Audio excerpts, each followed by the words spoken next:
আপনি যদি রাতের ট্রেনে কোথাও নামেন আর হঠাৎ লাইনের মাঝখানে দাঁড়ানো এক মহিলাকে দেখতে পান, সাদা শাড়ি পরে নিঃশব্দে তাকিয়ে, কাছে গেলে মিলে যাচ্ছে, ভাবছেন এটা সিনেমার গল্প?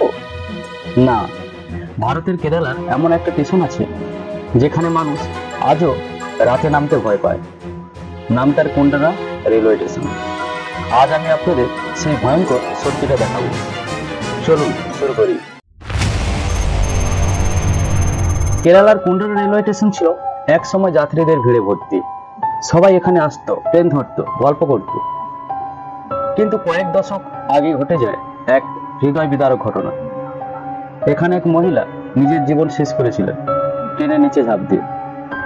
তারপর থেকেই নাকি বদলে যায় স্টেশনের পরিবেশ। এখন এটি নিস্তব্ধ, আলো কম, আর সবাই রাতে নামতে ভয় পায়। লোকেরা বলে রাতের বেলা হঠাৎ স্টেশনের লাইনের মাঝে দাঁড়ায় এক সাদা শাড়ি পরা মহিলা। ট্রেন চালকরা পর্যন্ত বলেন সামনে দাঁড়িয়ে যান তিনি। চোখের পলকে আবার মিলে যায় শূন্য। শুনতে অস্বাভাবিক লাগলেও যারা দেখেছে তাদের কাছে এটা একেবারেই বাস্তব। কেউ কাছে গেলে আর খুঁজে পায় না। আপনি যদি একদিন ট্রেনে যেতেন আর এই দৃশ্য দেখতেন, আপনি কি নামতে সাহস করতেন? আমার তো কাঁটা দিয়ে ওঠে, কল্পনা করতেই গা শিরশির করছে।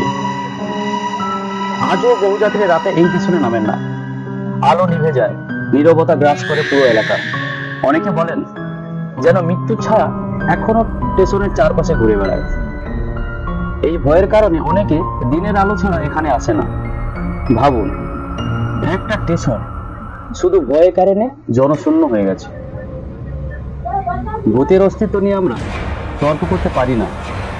কেউ বলবে কল্পনা, কেউ বলবে মানসিক চাপ, কিন্তু যারা এই স্টেশনে রাতের অভিজ্ঞতা দেখেছে তারা বলছে এটা গল্প নয়, সত্যি।